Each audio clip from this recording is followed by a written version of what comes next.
प्रिय विद्यार्थियों, हम अध्ययन कर रहे हैं गति एवं दूरियों का मापन के मात्रक। जैसा कि हमने नेक्स्ट क्लास में पढ़ा था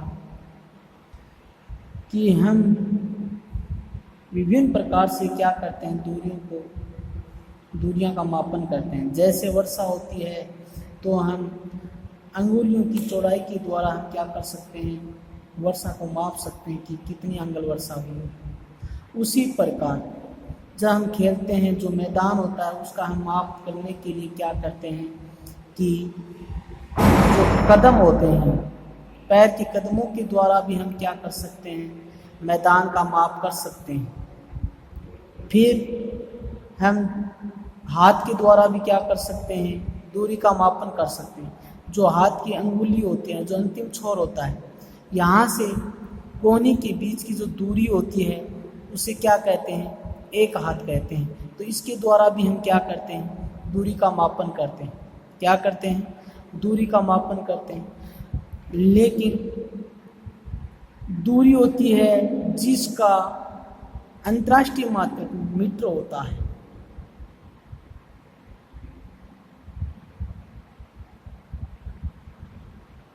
इसका दूरी का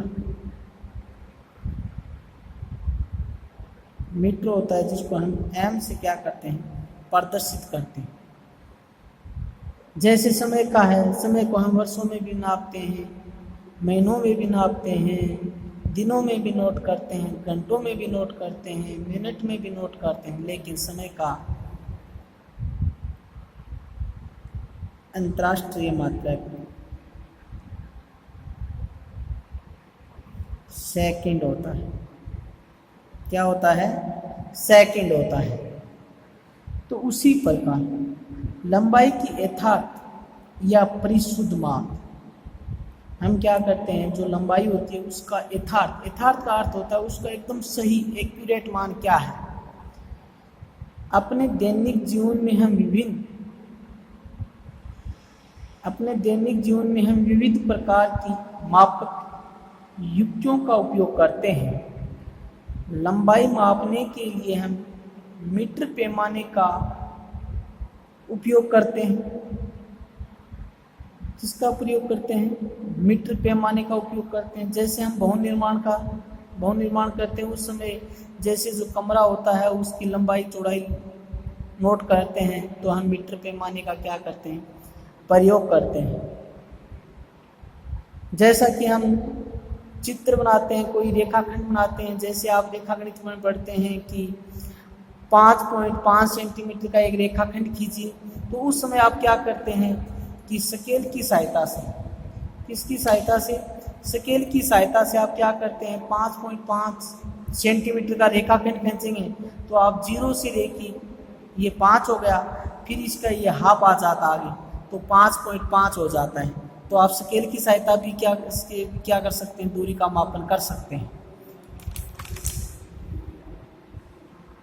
दर्जी मापक फीते का उपयोग करता है। जैसे कि आप, जो टेलर होता है, जो दर्जी होता है, वह कपड़े का माप किसके द्वारा करता है। जैसे हम कपड़े की सिलाई करवाते हैं, उस समय जो नाप लेता है तो वह मीटर मान फीते का प्रयोग करता है। किसका प्रयोग करता है, फीते का उपयोग करता है।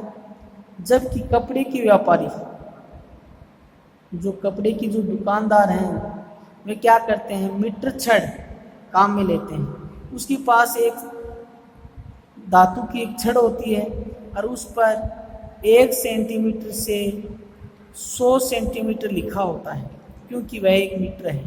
क्या है, 1 मीटर है। उदाहरण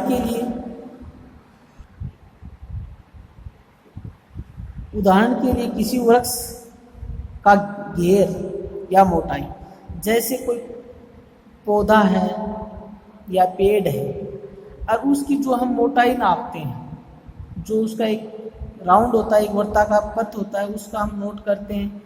या अपने सीने या थोरैक्स वक्स की माप के लिए मीटर पैमाने का उपयोग नहीं कर सकते हैं।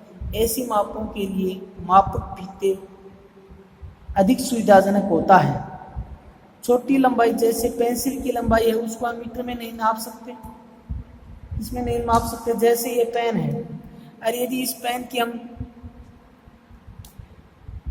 लंबाई नोट कर रहे हैं कि कितना, इसकी लंबाई कितनी है, जैसे आप क्या करेंगे, ये जो शून्य है आपको दिखाई दे रहा है शून्य, अब शून्य को यहाँ पर रखेंगे और इसकी लंबाई जैसे आपने 14.7 सेंटीमीटर है, कितनी है, 14.7 सेंटीमीटर है। इस प्रकार हम क्या करते हैं कि छोटी लंबाई को इस प्रकार नाप सकते हैं। मापने के लिए आप अपनी ज्यामिति बॉक्स 15 सेंटीमीटर पैमाने को काम में ला सकते हैं। जैसे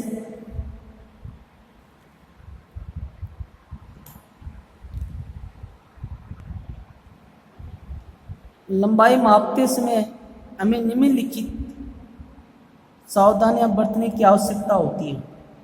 मापने को वस्तु के संपर्क में उसकी लंबाई के अनुदिश रखते हैं। कुछ पैमानों के सिरे टूटे हो सकते हैं, आप इन पैमानों के शून्यांक स्पष्ट नहीं देख सकेंगे। ऐसे प्रकरणों में पैमाने का शून्यांक से आप माप लेने से बचिए। आप पैमाने का कोई अन्य पूर्णांक जैसे 1 सेंटीमीटर काम में ला सकते हैं, तब आपको दूसरे पाठ्यांक से इस पूर्णांक के पाठ्यांक को घटाना चाहिए। जैसा कि मैं ये बता रहा हूँ, जैसे ये चौक का डिब्बा है, और यदि इसकी हम लंबाई नोट कर रहे हैं, क्या कर रहे हैं, लंबाई नोट करते हैं, तो हमें इस प्रकार इसकी लंबाई की क्या है, अनुदिश है, लंबाई की क्या है, अनुदिश है। हम इस प्रकार नहीं कर सकते कि हम इसको इस प्रकार भी माप सकते हैं, लेकिन ये क्या है, शुद्ध माप नहीं है। क्या नहीं है, शुद्ध माप नहीं है। इसलिए हमें इसको किस प्रकार मापना है, लंबाई के अनुदिश मापना है। क्या करना है, लंबाई के अनुदिश मापना है। अब दूसरी बात यह है कि जैसे ये स्केल है और इसका ये शून्यांक है यहाँ पर, फिर यहाँ पर 15 लिख रखे, 15 सेंटीमीटर, यदि यह शून्यांक, यहाँ से स्केल टूटा हो सकता है, खुरदरा हो सकता है, तो आप ये स्पष्ट दिखाई नहीं दे रहा है, तो आप इससे बचने के लिए क्या प्रयास करेंगे कि यहाँ से शून्य से पाठ्यांक को नोट न करके एक से जो 1 सेंटीमीटर आपको दिखाई दे रहा है, यहाँ से क्या कर लेंगे, पाठ्यांक को नोट करेंगे। फिर जैसे मान लेते हैं कि 14.3 सेंटीमीटर पाठ्यांक आ गया, अंतिम बिंदु ये आया 14.3, जबकि हमारा प्रारंभिक बिंदु 1 सेंटीमीटर है, तो ये शुद्ध लंबाई नहीं है कि 14.3। इसमें से क्या करते हैं, जो अंतिम मान होता है 14.3, इसमें से क्या कर देते हैं, 1 सेंटीमीटर को घटा देते हैं, तो 13.3 सेंटीमीटर आ जाता है। जैसा कि हम नोट करते हैं कि ये मान लेते हैं कि इस स्केल का ये शून्य है, ये सही नहीं है, यहाँ से खुरदरा हो सकता है, टूटा हुआ हो सकता है, तो हम क्या करेंगे, इससे बचने के लिए हम ये कर सकते हैं कि यहाँ से 1 से मान नोट कर सकते हैं, जैसा कि 10.9 है, कितना है, 10.9 है। तो अब ये 10.9 शुद्ध नहीं है, क्योंकि उसमें से भी क्या है, 1 घटाना पड़ेगा, तो ये 9.9 आंसर आएगा। कितना आएगा, 9.9 आंसर आएगा। तो ध्यान से देखो, पैमाने को वस्तु के संपर्क उसकी लंबाई के अनुदिश रखते हैं कि पैमाने को सदैव उस वस्तु की लंबाई की क्या रखेंगे, अनुदिश रखेंगे। कुछ पैमानों के सिरे टूटे हो सकते हैं, आप इन पैमानों के शून्यांक स्पष्ट नहीं देख सकेंगे। ऐसे प्रकरणों में पैमाने के शून्यांक से आप माप लेने से बचिए। आप पैमाने का कोई अन्य पूर्णांक जैसे 1 सेंटीमीटर काम में ला सकते हैं, तब आपको दूसरे सिरे के पाठ्यांक में से इस पूर्णांक के पाठ्यांक को घटाना चाहिए। जैसे उदाहरण के रूप में बता रहा हूँ, एक सिरे का पाठ्यांक 1 सेंटीमीटर है, दूसरे सिरे का पाठ्यांक 14.3 सेंटीमीटर है, तो वस्तु की लंबाई कितनी होगी, 14.3 में से 1 सेंटीमीटर घटाएंगे तो 13.3 सेंटीमीटर प्राप्त होगी। माप लेने के